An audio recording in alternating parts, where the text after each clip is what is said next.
Bonjour à tous et à toutes, on se retrouve pour une nouvelle vidéo d'un nouveau genre. Alors clairement, est-ce que vous ne vous êtes pas déjà posé la question de savoir à quoi ça sert toute cette théorie que vous apprenez? Eh bien dans cette vidéo, je vais faire en sorte de vous montrer des exemples d'applications concrètes entre ce que vous apprenez en école et ce qui se passe en magasin. On fera donc un petit décryptage des compétences attendues en management d'équipe pour comprendre ce que vous devez apprendre. Et ensuite, je vous donnerai des applications concrètes sur le lieu professionnel que vous risquez de rencontrer ou que vous-même, vous pouvez tenter de provoquer pour tester vos compétences managériales. Allez, on commence tout de suite par les 4 premières compétences en management d'équipe. On retrouve notamment le droit du travail avec toute la réglementation, tout le cadre légal et réglementaire de l'activité. Donc en matière de recrutement, de droit des contrats, des conventions collectives, mais pas que, puisque on peut voir qu'on parlera aussi des règles à ne pas oublier quand on fait des opérations managériales, comme du recrutement, des challenges, de la formation, et tout simplement du management pur et dur avec la gestion des risques et des conflits, etc. Donc tout ce qui est écrit à ce niveau-là. Évidemment, un thème très récurrent qui tombe systématiquement à l'examen, vous allez aborder la planification des activités, que ce soit pour le planning d'une équipe ou pour la planification d'un projet. Autrement dit, avec le Gantt, qui est l'outil le plus utilisé. Troisièmement, qui fait écho au précédent, c'est l'ordonnancement des tâches. C'est-à-dire le tableau d'antériorité des tâches dans le Gantt, ou même des tableaux de suivi des activités des salariés pour une journée ou une semaine de travail. Et enfin, compétence qui revient à chaque examen car c'est l'une des plus grosses thématiques en management, on parlera bien sûr du recrutement, avec les modèles de recrutement actuels et puis tout le process de recrutement. Donc gros pavé du management d'équipe. On va appliquer directement à l'entreprise les situations managériales concrètes. Donc le premier savoir vous servira à apprendre et comprendre le droit du travail. Car on ne fait pas tout ce qu'on veut en tant que manager. Et oui, c'est la règle, il y a des lois à respecter. Concrètement, ces savoirs vous aideront à construire vos propres plannings d'équipe et analyser et organiser la journée de vos équipes, donc les plannings hebdomadaires et mensuels de l'équipe, y compris le planning des congés payés. Vous serez aussi apte à organiser des projets commerciaux comme des réimplantations de rayons, donc on se situe à ce niveau-là. Donc comme des réimplantations de rayons, des réagencements de magasins ou bien la mise en place d'opérations commerciales majeures. Donc ce sont souvent les 3 types d'activités qui nécessiteront une organisation particulière. Donc une planification en amont, d'où l'ordonnancement des tâches, etc. Et bien entendu, en tant que manager, vous serez confronté, évidemment, à des absences de salariés, des congés maternité, des congés sabbatiques, des départs en retraite ou des départs volontaires, qu'il faudra bien entendu remplacer dans votre équipe, si vous ne voulez pas mettre en difficulté le travail. Toutes ces notions que vous allez apprendre, elles vous montreront comment recruter votre nouveau collaborateur ou votre nouvelle collaboratrice. Tout ça, personnellement, ce que j'avais appris en école, j'ai pu le mettre en pratique concrètement dans ma vie de manager après l'obtention de mon diplôme. Donc vous voyez bien, il faut vraiment être attentif à ces notions car elles vous seront très utiles par la suite. Allez, on revient au descriptif de notre référentiel du BTS MCO avec notamment la fin de la partie de recrutement qui aborde toutes les étapes de recrutement et les différents process existants comme on l'a déjà évoqué. Mais aussi, regardez bien, recruter un collaborateur ne suffit pas. Il faut penser aussi à son intégration, donc les principes d'intégration des nouveaux collaborateurs. Étape clé qui en conséquence tombe aussi très souvent à l'examen. Allez, on continue, on va parler de communication managériale. En tant que manager, je dissocie 3 compétences clés pour un bon manager. Donc il y a d'abord la gestion commerciale et opérationnelle. Il y a d'un autre côté le management humain et ensuite la partie administrative. Il faut donc bien comprendre qu'en tant que manager, on se doit de bien communiquer avec ses équipes et différents interlocuteurs. Vous allez donc apprendre à conduire des entretiens annuels ou de compétences par exemple, à conduire aussi des réunions que vous aurez souvent à faire une fois par semaine ou une fois par mois par exemple pour des résultats mensuels. Et bien sûr, comment diffuser les différentes informations sur le lieu de vente, donc par exemple via des tableaux d'affichage, etc., avec les plannings, les nouveautés, etc. On n'oubliera pas la compétence suivante qui concerne l'animation d'équipe. Donc comment motiver une équipe, comment organiser des opérations de stimulation en magasin, comment être présent avec son équipe sans pour autant faire leur travail à leur place. Donc tout ça, c'est les leviers de l'animation d'équipe que vous allez apprendre. D'ailleurs, toujours dans cet aspect motivation, on va dire, la rémunération est l'un des outils de motivation les plus utilisés. Il faut donc comprendre comment fonctionne la rémunération de son entreprise. Donc quels sont les outils ou possibilités d'avantages à offrir à son équipe pour les motiver ou pour récompenser davantage.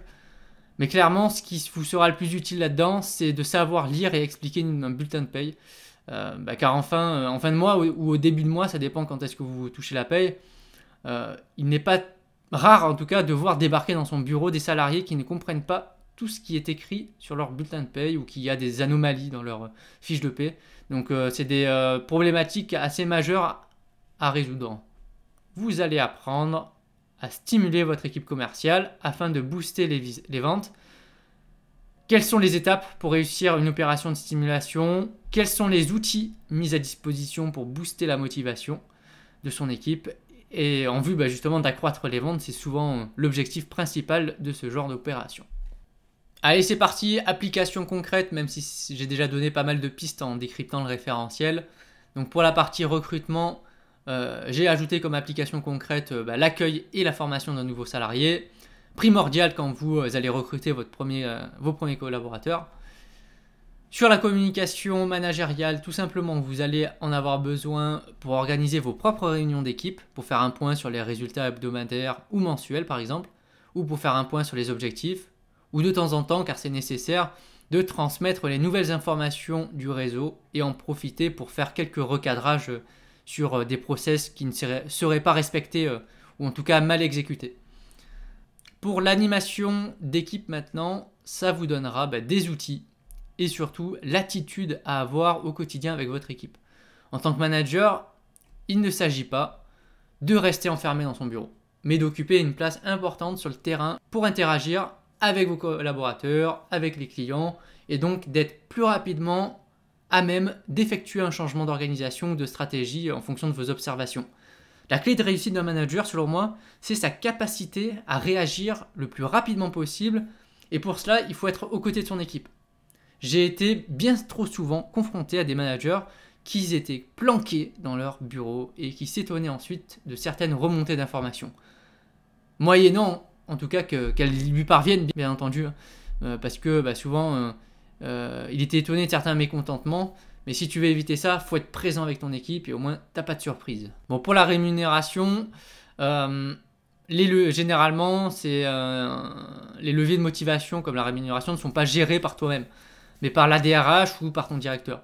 Donc à ton niveau, ça sera surtout pour éteindre quelques frustrations ou quelques incompréhensions auprès de ton équipe en lui expliquant comment fonctionne son bulletin de paye ou ses congés et notamment en constatant éventuellement des anomalies du service paye de l'entreprise, ce qui n'est pas rare, et du coup d'y remédier. Donc c'est plus dans la gestion de crise et la gestion des problématiques sur la rémunération que tu auras à faire. Enfin, pour la stimulation d'équipe, ce sera intéressant pour toi en vue d'organiser tes propres challenges ou concours au sein de ton entreprise et de ton équipe.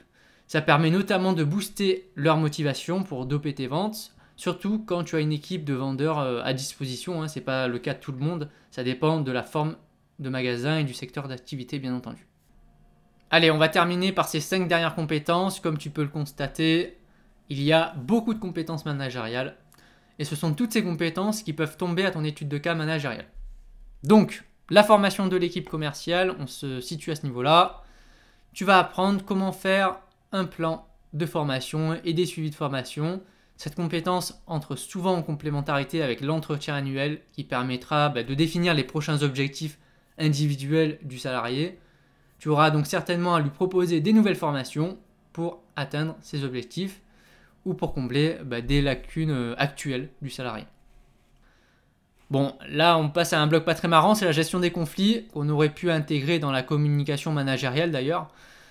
C'est pas toujours marrant quand on est manager car on a clairement autre chose à faire que de résoudre les chamailleries entre collègues ou dans son équipe. Mais il ne faut pas penser qu'à ça, car il peut s'agir aussi de conflits entre soi-même et son équipe ou avec la hiérarchie. Il peut s'agir de process qui sont mal réalisés, volontairement ou non. Donc tu vas apprendre les types de conflits qui existent, tu vas apprendre les profils types de collaborateurs qui existent pour mieux les gérer, les appréhender et les manager. Bon, c'est clair que c'est pas forcément le côté le plus positif que j'aime dans le métier de manager, mais il faut bien le faire pour garder une bonne cohésion au sein de son équipe et donc en conséquence de bonnes performances. Quand il y a une ambiance pourrie, il y a de très mauvaises performances. Tout comme la gestion des risques psychosociaux qui est un enjeu majeur désormais. Donc on se situe à ce niveau-là. Il s'agit notamment de s'assurer de la bonne santé mentale de ses collaborateurs, de faire attention au surmenage ou aux différents signes de dépression ou de mauvaises réactions au stress par exemple. Et bien souvent, on se rend compte que c'est les mauvais agissements du manager qui peuvent provoquer un surcroît de stress complètement inutile auprès du salarié. Donc apprendre à bien agir d'abord vous, c'est être déjà garant de la bonne santé mentale de son équipe. Tu vas apprendre aussi la gestion des risques. Donc quels sont les risques existants, les crises qui existent, comment faire des actions de prévention, comment agir en cas de crise et comment former ses collaborateurs aux risques existants dans le cadre de leur travail, puisqu'il y a toujours quelques risques présents, en fonction bien sûr du travail que l'on fait. Et enfin, il y a un gros volet sur l'analyse des performances individuelles et collectives de son équipe. Donc tu apprendras à faire des tableaux de bord, comme en gestion commerciale, mais tu pourras y intégrer des nouveaux indicateurs plus autour du management d'équipe. Allez, pour terminer, dernière application concrète, pas de secret, l'onglet formation t'aidera à former tes propres équipes, ça paraît logique. À la fois les salariés nouvellement arrivés dans le cadre de leur période d'intégration par exemple, puis ensuite tout au long de leur parcours au sein de l'entreprise, car on n'apprend pas qu'une seule fois dans sa vie, mais on apprend tout au long de son travail. Donc il faut penser à former même les salariés existants pour garantir la suite de leurs compétences. Pour la gestion des conflits, donc tu auras certainement à gérer des conflits entre deux salariés ou un litige avec un client par exemple, donc des querelles à régler entre deux membres de ton équipe. Donc même méthodologie, il faut d'abord comprendre le profil du client ou du salarié pour adapter sa stratégie de réponse afin de sortir du conflit, tout simplement. Tes cours te permettront de comprendre la gestion des risques psychosociaux, c'est pouvoir créer justement une atmosphère agréable au sein de son équipe, donc ce qui est vachement important. Et désormais, c'est un critère de choix ultra important aux yeux des salariés, la bonne ambiance. Donc faire en sorte que ça se passe bien, c'est assurer la bonne santé mentale de ses collaborateurs. Alors pour la gestion de crise, ça te permettra de créer tes propres tableaux de gestion des crises et d'apprendre à réagir à tout type de crise. Alors personnellement, anticiper les risques en amont, c'est pas mal, mais clairement dans beaucoup de cas, c'est l'imprévu. Donc seule ton expérience professionnelle sera la plus bénéfique pour gérer ce genre de choses. Et c'est justement à force de gérer ces types de crises qui sont des imprévus, mais qui peuvent arriver plus fréquemment que tu ne le penses, c'est à force d'en gérer que tu apprendras à mieux les gérer. Et pour la partie évaluation des performances au quotidien, ça te servira vraiment au moins une fois par an pour faire un entretien annuel déjà, et au jour le jour de pouvoir analyser rapidement les performances commerciales de la veille par exemple, ou de la semaine, pour analyser les performances du rayon, de son équipe, des ventes, etc. Et ensuite pouvoir adapter les nouvelles stratégies de vente à mettre en place dans la journée ou le lendemain. Donc c'est vraiment du management rapide, efficace, on analyse les performances et on trouve directement une solution pour redresser s'il y a un problème ou pour booster les ventes. Bon, on est arrivé à la fin de cette vidéo, j'espère qu'elle vous a plu et qu'elle vous a apporté du concret dans ce qui vous semblait peut-être trop abstrait ou dont vous ne voyez pas spécialement l'intérêt de l'apprendre. Honnêtement, dans cette matière, la plupart des choses que vous apprendrez vous servira en magasin, d'où l'intérêt d'être hyper attentif en cours. Si tu as des difficultés ou que tu souhaites gagner du temps dans ton apprentissage et tes révisions, je te conseille très fortement mon programme de fiches de révision. Tu auras accès à toutes les notions que j'ai évoquées dans cette vidéo. Merci à tous et à toutes pour votre attention. On se retrouve très vite pour de nouvelles vidéos. Allez, bye!